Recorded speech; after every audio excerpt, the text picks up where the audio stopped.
Shalom sahabat Gebada dimanapun berada.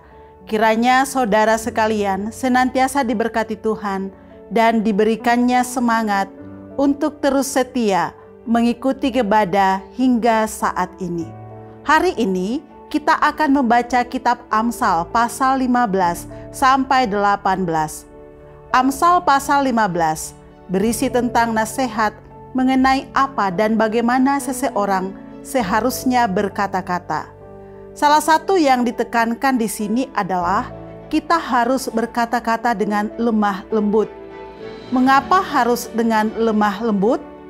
Karena jawaban yang lembut dapat meredakan amarah. Kalau begitu, siapakah yang semestinya lebih dulu melakukan itu? Jawabannya adalah semua orang percaya tanpa terkecuali. Amarah diartikan sebagai pertengkaran atau hubungan permusuhan.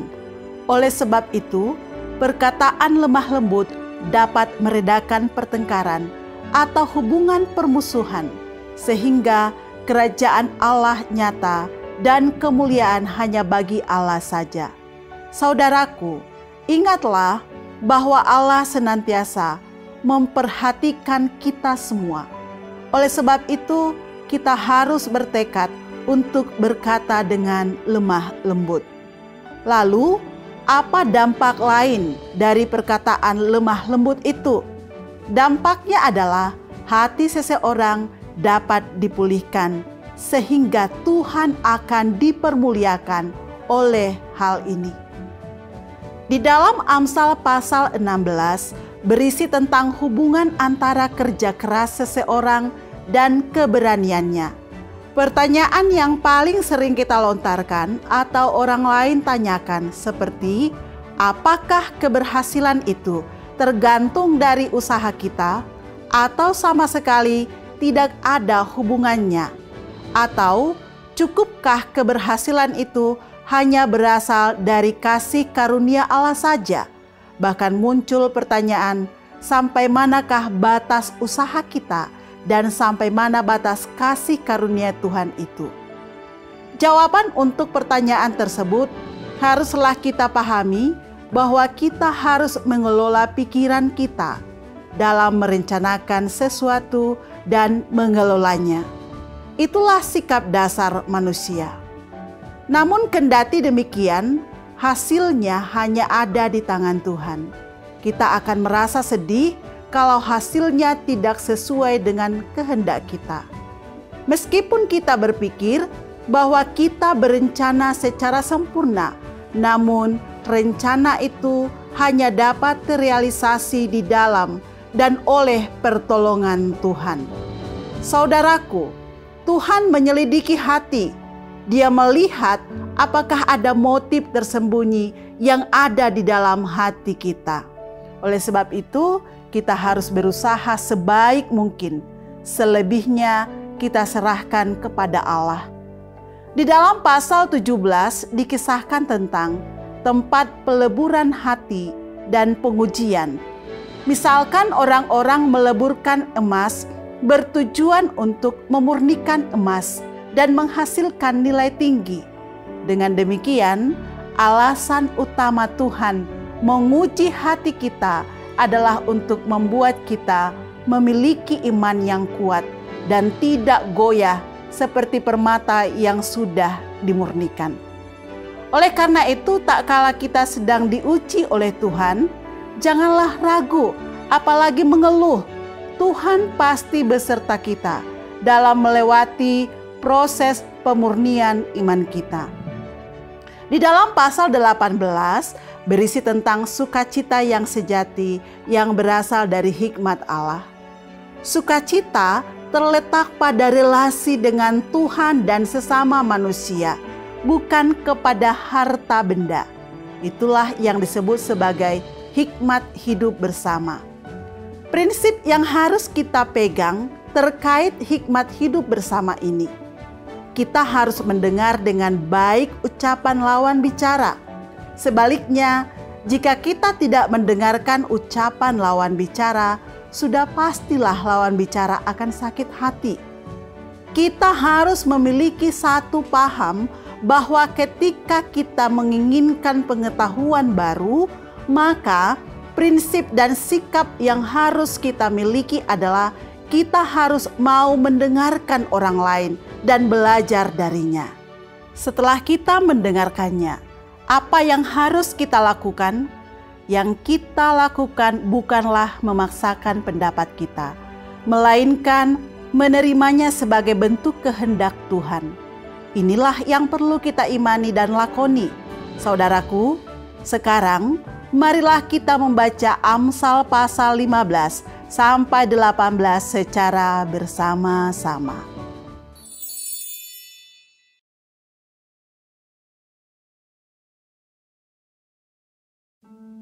Jawaban yang lemah lembut meredakan kegeraman, tetapi perkataan yang pedas membangkitkan marah. Lidah orang bijak mengeluarkan pengetahuan, tetapi mulut orang bebal mencurahkan kebodohan. Mata Tuhan ada di segala tempat, mengawasi orang jahat dan orang baik. Lidah lembut adalah pohon kehidupan, tetapi lidah curang melukai hati. Orang bodoh menolak didikan ayahnya, tetapi siapa mengindahkan teguran adalah bijak. Di rumah orang benar ada banyak harta benda, tetapi penghasilan orang fasik membawa kerusakan. Bibir orang bijak menaburkan pengetahuan, tetapi hati orang bebal tidak jujur. Korban orang fasik adalah kekejian bagi Tuhan, tetapi doa orang jujur dikenannya. Jalan orang fasik adalah kekejian bagi Tuhan, tetapi siapa mengejar kebenaran dikasihinya. Didikan yang keras adalah bagi orang yang meninggalkan jalan yang benar, dan siapa benci kepada teguran akan mati. Dunia orang mati dan kebinasaan terbuka di hadapan Tuhan, lebih-lebih hati anak manusia. Si pencemooh tidak suka ditegur orang. Ia tidak mau pergi kepada orang bijak. Hati yang gembira membuat muka berseri-seri, tetapi kepedihan hati mematahkan semangat. Hati orang berpengertian mencari pengetahuan, tetapi mulut orang bebal sibuk dengan kebodohan. Hari orang berkesusahan buruk semuanya, tetapi orang yang gembira hatinya selalu berpesta. Lebih baik sedikit barang dengan disertai takut akan Tuhan daripada banyak harta dengan disertai kecemasan. Lebih baik sepiring sayur dengan kasih daripada lembu tambun dengan kebencian. Si pemarah membangkitkan pertengkaran, tetapi orang yang sabar memadamkan perbantahan. Jalan si pemalas seperti pagar duri, tetapi jalan orang jujur adalah rata. Anak yang bijak menggembirakan ayahnya, tetapi orang yang bebal menghina ibunya. Kebodohan adalah kesukaan bagi yang tidak berakal budi, tetapi orang yang pandai berjalan lurus. Rancangan gagal kalau tidak ada pertimbangan, tetapi terlaksana kalau penasihat banyak. Seseorang bersukacita karena jawaban yang diberikannya, dan alangkah baiknya perkataan yang tepat pada waktunya. Jalan kehidupan orang berakal budi menuju ke atas, supaya ia menjauhi dunia orang mati di bawah. Rumah orang congkak dirombak Tuhan, tetapi batas tanah seorang janda dijadikannya tetap. Rancangan orang jahat adalah kekejian bagi Tuhan, tetapi perkataan yang ramah itu suci. Siapa loba akan keuntungan gelap, mengacaukan rumah tangganya, tetapi siapa membenci suap akan hidup. Hati orang benar menimbang-nimbang jawabannya, tetapi mulut orang fasik mencurahkan hal-hal yang jahat. Tuhan itu jauh daripada orang fasik, tetapi doa orang benar didengarnya. Mata yang bersinar-sinar menyukakan hati, dan kabar yang baik menyegarkan tulang. Orang yang mengarahkan telinga kepada teguran yang membawa kepada kehidupan akan tinggal di tengah-tengah orang bijak. Siapa mengabaikan didikan, membuang dirinya sendiri. Tetapi siapa mendengarkan teguran, memperoleh akal budi. Takut akan Tuhan adalah didikan yang mendatangkan hikmat, dan kerendahan hati mendahului kehormatan.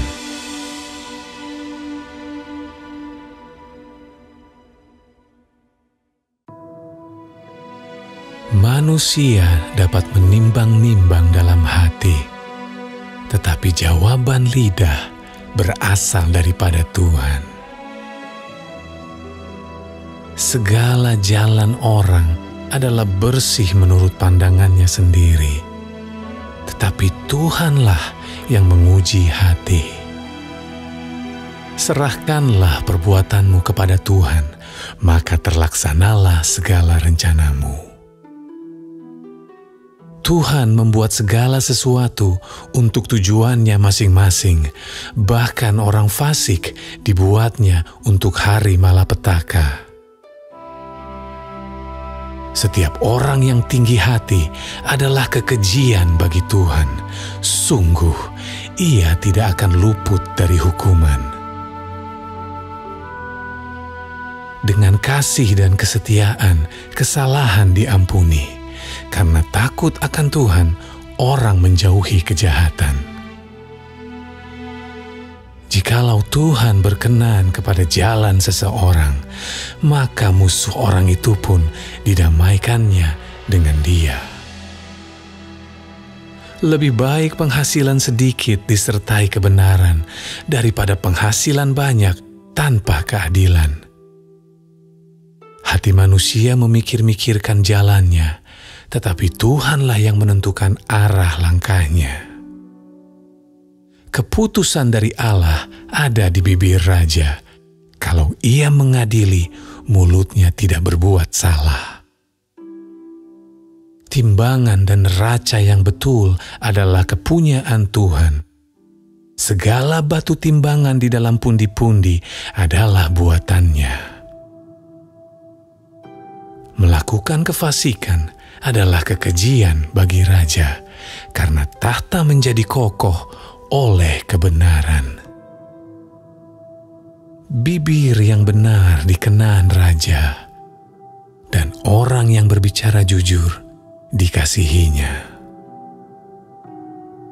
Kegeraman raja adalah bentara maut, tetapi orang bijak memadamkannya. Wajah raja yang bercahaya memberi hidup, dan kebaikannya seperti awan hujan musim semi. Memperoleh hikmat sungguh jauh melebihi memperoleh emas, dan mendapat pengertian jauh lebih berharga daripada mendapat perak. Menjauhi kejahatan, itulah jalan orang jujur. Siapa menjaga jalannya, memelihara nyawanya. Kecongkakan mendahului kehancuran, dan tinggi hati mendahului kejatuhan. Lebih baik merendahkan diri dengan orang yang rendah hati daripada membagi rampasan dengan orang congkak. Siapa memperhatikan firman akan mendapat kebaikan, dan berbahagialah orang yang percaya kepada Tuhan. Orang yang bijak hati disebut berpengertian, dan berbicara manis lebih dapat meyakinkan. Akal budi adalah sumber kehidupan bagi yang mempunyainya. Tetapi siksaan bagi orang bodoh ialah kebodohannya. Hati orang bijak menjadikan mulutnya berakal budi, dan menjadikan bibirnya lebih dapat meyakinkan. Perkataan yang menyenangkan adalah seperti sarang madu, manis bagi hati dan obat bagi tulang-tulang. Ada jalan yang disangka lurus, tetapi ujungnya menuju maut. Rasa lapar bekerja untuk seorang pekerja karena mulutnya memaksa dia. Orang yang tidak berguna menggali lubang kejahatan, dan pada bibirnya seolah-olah ada api yang menghanguskan. Orang yang curang menimbulkan pertengkaran, dan seorang pemfitnah menceraikan sahabat yang karib. Orang yang menggunakan kekerasan menyesatkan sesamanya dan membawa dia di jalan yang tidak baik. Siapa memejamkan matanya, merencanakan tipu muslihat. Siapa mengatupkan bibirnya, sudah melakukan kejahatan. Rambut putih adalah mahkota yang indah yang didapat pada jalan kebenaran. Orang yang sabar melebihi seorang pahlawan. Orang yang menguasai dirinya melebihi orang yang merebut kota. Undi dibuang di pangkuan, tetapi setiap keputusannya berasal daripada Tuhan.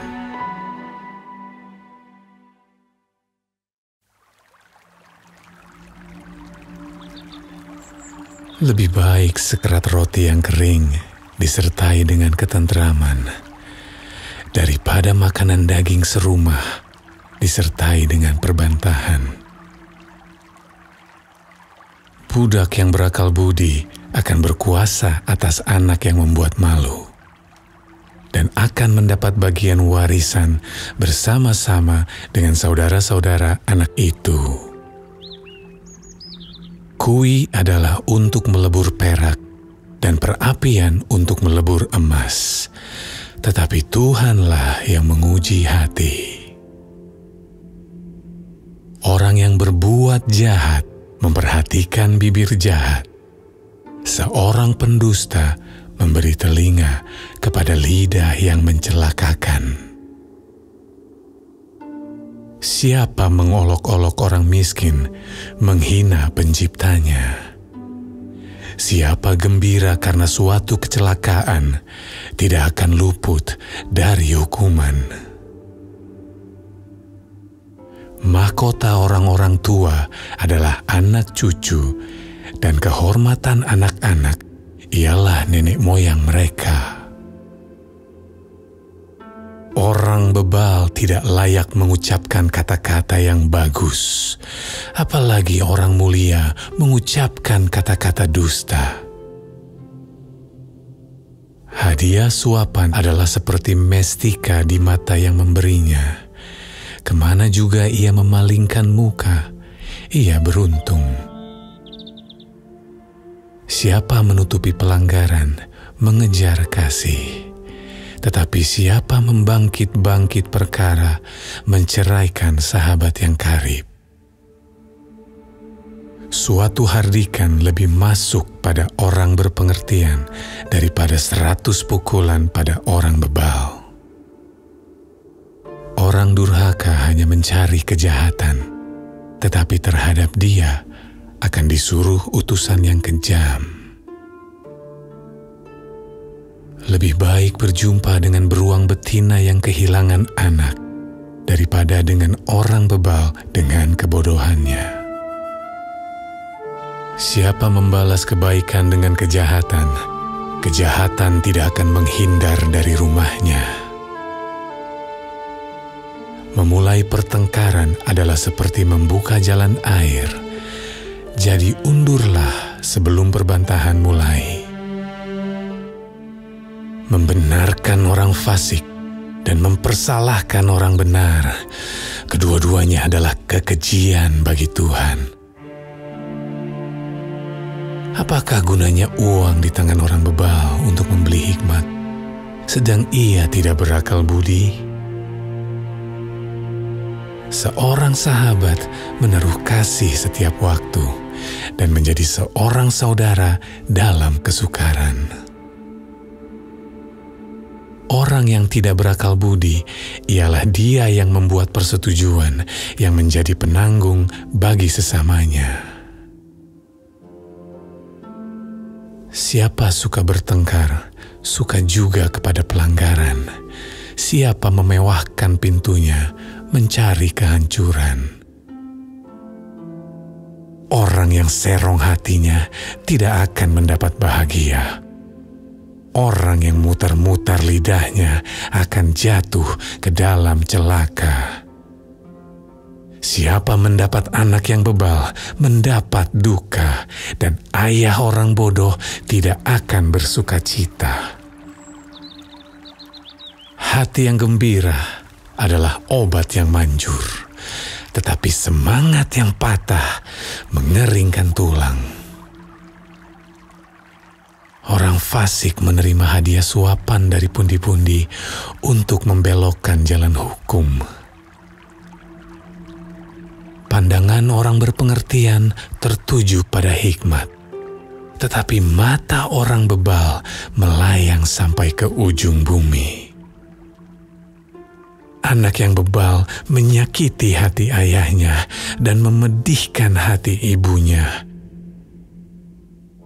Mengenakan denda orang benar adalah salah, memukul orang mulia pun tidak patut.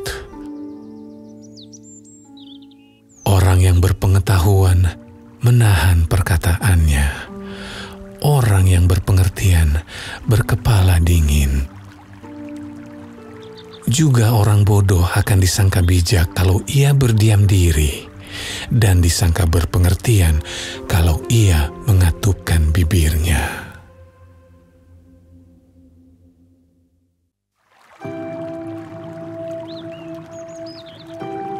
Orang yang menyendiri mencari keinginannya, amarahnya meledak terhadap setiap pertimbangan. Orang bebal tidak suka kepada pengertian, hanya suka membeberkan isi hatinya. Bila kefasikan datang, datanglah juga penghinaan dan cela disertai cemooh. Perkataan mulut orang adalah seperti air yang dalam, tetapi sumber hikmat adalah seperti batang air yang mengalir. Tidak baik berpihak kepada orang fasik dengan menolak orang benar dalam pengadilan. Bibir orang bebal menimbulkan perbantahan, dan mulutnya berseru meminta pukulan. Orang bebal dibinasakan oleh mulutnya. Bibirnya adalah jerat bagi nyawanya. perkataan pemfitnah seperti sedap-sedapan yang masuk ke lubuk hati.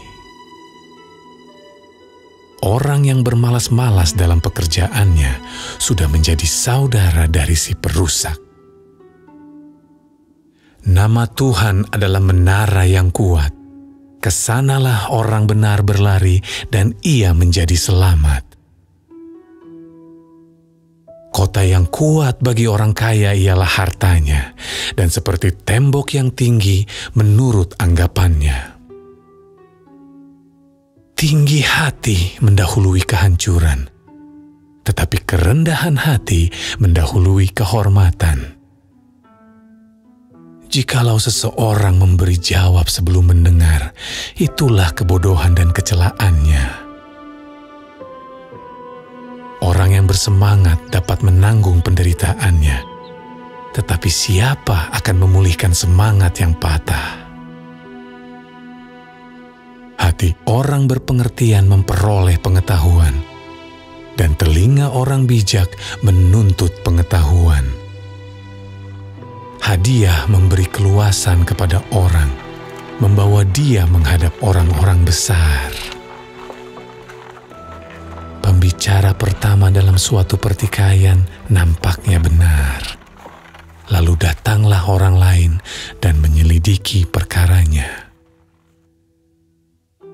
Undian mengakhiri pertengkaran dan menyelesaikan persoalan antara orang-orang berkuasa. Saudara yang dikhianati lebih sulit dihampiri daripada kota yang kuat, dan pertengkaran adalah seperti palang gapura sebuah puri. Perut orang dikenyangkan oleh hasil mulutnya, ia dikenyangkan oleh hasil bibirnya. Hidup dan mati dikuasai lidah. Siapa suka menggemakannya akan memakan buahnya. Siapa mendapat istri, mendapat sesuatu yang baik, dan ia dikenan Tuhan. Orang miskin berbicara dengan memohon-mohon, tetapi orang kaya menjawab dengan kasar. Ada teman yang mendatangkan kecelakaan, tetapi ada juga sahabat yang lebih karib daripada seorang saudara.